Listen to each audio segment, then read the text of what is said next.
Hello everyone, देखते गए आपके लिए कि आपके पार्टनर के इंटेंशंस क्या है आपको लेकर, मतलब कि वो आपके लिए क्या इंटेंशंस रखते हैं। वैसे तो इंटेंशंस में मुझे कोई गलत चीज़ें नहीं नज़र आती। हाँ, थोड़े बहुत ऐसा हो सकता है कि पर्सन अपने ऊपर ज़्यादा फोकस्ड है, आपको थोड़ा ज़्यादा मतलब टाइम नहीं देते, या फिर आप इनको लेकर थोड़ा कंफ्यूज हो कि बेसिकली चाहते क्या है।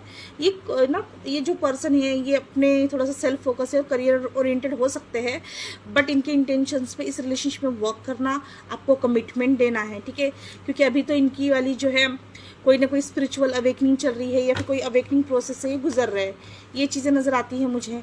यस, वैसे तो ये आपके लिए काफ़ी सोचते हैं, काफ़ी प्लान्स बनाते हैं, डे ड्रीमिंग करते हैं। वैसे इनके पास ऑप्शंस भी बहुत है, बट ये आप ही को चूज़ करेंगे या फिर आप ही के साथ स्टेबल कनेक्शन में जाना चाहेंगे, ये नज़र आता है। क्योंकि फ्यूचर इस पर्सन का आपके साथ है, क्योंकि आप इस पर्सन के साथ कोई सोल जर्नी में हो, ठीक है। सो इनके इंटेंशंस में मुझे अब कहीं ना कहीं प्योरिटी नज़र आ रही है। अगर पास में